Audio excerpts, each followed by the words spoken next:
Hey, what's up guys, it's your boy Drdeez. We are back with another video. So today we are going to defeat Gear Raid 3 Stage 19. Let's go. And we are going to do it without my boy Silas, without my girl Hattsutt, and we're also doing it without a Lord skill. So my boy Decimator actually hit me up on my channel and he's like, yo Deez, I do not have a Lord skill. This is a great strategy, but since I don't have a Lord skill, I cannot even do this strategy that you put together. And it got me to thinking. I was like, you know what? There's probably a lot of people trying to defeat this stage without a Lord skill. And, you know, I was like, I'm not going to throw Silas in it. I'm not going to throw Hattsutt in it, mainly because the chances of you guys having both those heroes is probably slim to none if you are stuck on this stage. So I try to make this as free to play friendly as possible, guys. All right, so let's go ahead and take a look. This guy was actually on a banner. We got my boy Setrum. Setrum was on a banner, I think it was last weekend, and he's actually pretty crucial for this strategy, the strategy I came up with, mainly because of his range. So let's take a look at that range. I mean, he's got one of the best ranges in the whole entire game. You don't see ranges like this. This is an awesome range to have on your booty clapper. So he plays a pretty crucial role in my strategy. So let's go over how I have him built. I have a broken set. Keep in mind, I did not use any Infernal Roar sets and I didn't use any Soulbound Arcana sets. Do you want to know the reason why? Because if you are stuck on this stage, that means that you're not going to have access to either of those sets. So I'm trying to make it a little more practical. So this is a broken set. I honestly just pulled him recently, so you know, I just did a quick equip. This is what they gave me. I got plus 7,586 attack. The things that you want to focus on is attack, crit rate to 100%, then crit damage, then attack speed. Those are the four things. You could honestly throw a little bit of Rage Regen on him because his ultimate is just that important, but it's not crucial, right? Then his artifact, I mean, I could throw something else on here, but when they had the event where you could buy this artifact, I went ahead and bought it even though I didn't have him, but I knew eventually I would get him and I got blessed recently with him. So again, you don't have to have this artifact. So if you wanted to use an artifact, I mean, honestly, this one's going to be the best one, right? Spirit Siphon. He is single target. Spirit Siphon is going to be epic for this guy. Or you could even use Reaper's Emblem. Reaper's Emblem would be good. Even Idril's Gaze. Idril's Gaze would be a solid one. This one right here, Idril's Gaze. But those are the artifacts. You know what? I'm not going to take too deep of a dive into the artifacts with each hero. I'm just going to show you which one I use. So I'm using Taunting Gaze on my Idril. Increased distance means increased damage. Since she can hit from anywhere on the map, this was the one that I chose for her. I mean, it's been working beautifully for me.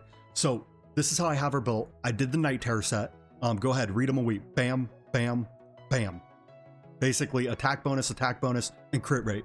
Then over here, I did the Annihilating Might, mainly because she was lacking on crit damage. So I was like, you know what? Let's get that crit damage up a little bit. Crit damage plus 35%. Yes, please, let's go. Okay, so this is how I have those builds. Then, of course, attack, crit rate, crit damage, attack speed. Those are the four essentials for my girl Idril.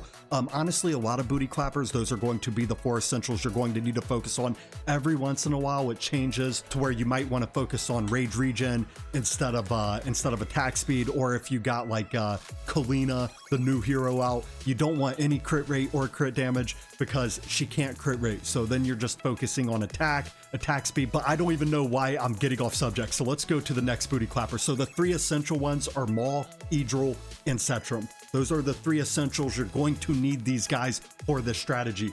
You could honestly replace Maul with Nyx. The main reason why we're using them for the left side is because of their range. They don't need the Lord skill because they got that extra little block to where they can reach the guys and do a little bit of booty clapping themselves. Let me show you how I have him built. I also did the Night Terror set for him. Bam, bam, bam, bam, and bam. So basically Annihilating Might, crit damage plus 35%. That is very, very good. And then we have the Night Terror. So again, with this guy, you want attack, you want crit rate, you want crit damage, you want attack speed. Honestly, his attack is pretty low, but he's still doing the job. You definitely want his attack to be a lot higher than mine. I honestly had a different set on him, so I just kind of threw this on him. I had the Soulbound Arcana. Soulbound Arcana is definitely hands down the best set for my boy right here, but since you guys don't have access to it, I went ahead and switched it to the Night Terror set. But The artifact I have on him is Sharpshooter Crest. When there are no enemies within one tile, AoE damage is increased by 20%. This is honestly one of the best artifacts for my boy right here. And it's funny, I actually just pulled this over the weekend, so you know, I went ahead and threw it on my boy. But all right, let's go ahead and keep it going. Next up, we have my guy Kai. I finally found use for this guy. I mean, honestly, I seen some GVG strats. I know the new Immortal Codex, he's supposed to be good for it. I couldn't make him work, but you know, I might try it again when it comes back out. But basically, Kai's just taking care of the right side. This is how I have him built. I made his attack relatively high. You know, the build's not super crucial. He's just trapping them. But anytime that you could get extra attack, crit rate, and crit damage with a little bit of attack speed, it's going to help him because he can also do some damage. You know, there is one instance where I do need him to do damage, but we also have Dolores' ultimate that will help, but I'll show you guys after. So this is how I have him built. Artifact doesn't even matter. I have the Ichor Chalice. It doesn't matter. Artifact doesn't matter. Kai's not super crucial when it comes to his build. Next up, we have my girl Hollow. Hollow is very key for this. You want to make sure her attack speed is very high. Plus 397 is good. It's good for me right now where I'm at in the game, mainly because if you do not have her attack speed high, she is attack-based healing and she's single target. So since she is single target healing, your guys will die. She needs to have a good amount of attack speed. She needs to have some attack. She needs to have some healing effect, and Rage Regen is also a bonus because we want her to get her ultimate back as soon as possible. So those are the essentials for that. And then also a little HP is also good for her, mainly because you want her to be able to survive, right? You don't want her dying and getting one shot. So this is how I have her built. Bam, bam, bam, and then bam, and bam. And now I'm about to show you guys how to do it. Let's go. And you know what's funny? I actually just came out with a video on this, and I was using Hattsutt. I completed the whole video, then right before I was about to edit, I was like, ah man, a lot of you guys probably don't have Hattsutt, so I was like, let me go ahead and change this whole strategy. I went ahead and trashed that video, wasted my time, but it's to come out with the better video, so I think it will all be worth it in the end. So let's go ahead and start it. All right, guys, so this is a pretty simple strategy. We're starting off with Idril. We're going to lay down Dolores. We're going to change it to 2-time. We are going to proc both their ultimates right when they get them. Notice how Idril can't hit. That's because there's no Lord skill, but it's not a problem. All right, so now we play the waiting game. Next up, we're going to lay down Setram. Lay him down. Look at that range. It is legendary, guys. All right, now they almost got their ultimates. And what do? We pop them. Let's go. And they're going to take care of these guys.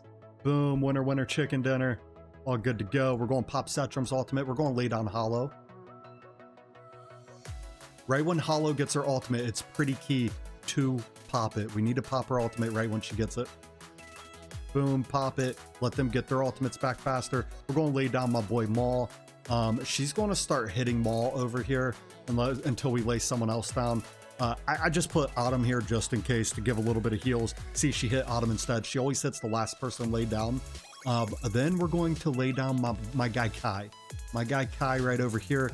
And if your squad is dying, you could throw a defender in this top spot, like right up here, right? Well, I'll show you when I get enough energy. But you could throw oh shoot, you're supposed to pop all these. Gosh dang it. It's hard for me to do two things at once, I swear. Okay, so we killed him. Good to go. And now we play the waiting game. Okay. So let me go ahead and change this to 1-time. All right, I'm going to lay down Brienne. I'm going to wait for them to get trapped. I mean, honestly, you don't even have to lay down Brienne. You know what? I'll show you without Brienne. So we're going to pop that. We're going to pop that. Boom! And they're dead. Okay, so that was a little too close for comfort, but it worked nonetheless. So now we're going to pop Hollow's ultimate. Whenever Hollow gets her ultimate, we want to pop it every single time. All right? That is pretty crucial.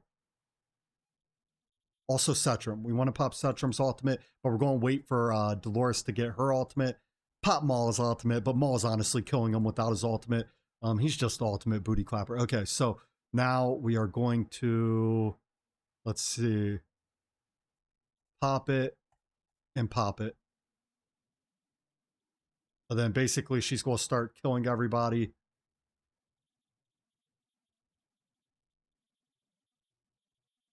Okay, yep, killing him. Starts killing the boss. Boss is going to die right here. Oh, Pop Hollow's ultimate. I mean, look at Idril. Look at Idril, man. She just taking care of business. She stands on business. All right. Now we just wait. We just wait. Idril's actually going to take care of them. Let me change it to 2-time. And then we have Kai to back her up just in case. We could pop Dolores' ultimate, but Idril will ultimately defeat them all. And that is basically how it is done. That is how we defeat Gear Raid 3 Stage 19 with no Lord skill, no Silas, no Hattsutt. But if you guys have any questions, hit me up in the comments. Oh, I was about to end it. Let's show you the damage. So Idril basically carried the squad. 12 million damage. Let's go. Setram, of course, would do more damage if I had him built better, and also if I had him fully promoted. But he did 3.9, which is respectable. And then also you got Maul. Maul just handled that left side like nothing. And, you know, 5.7 is respectable as well. And even my boy Kai, look at him. 1.6, you know, Kai's like, don't forget about me. He only attacked that little mob that came through, but he did his job. So that's basically all I got for tonight's video. Just wanted to go over that. You guys have a great rest of your night, and thank you for making it to the end.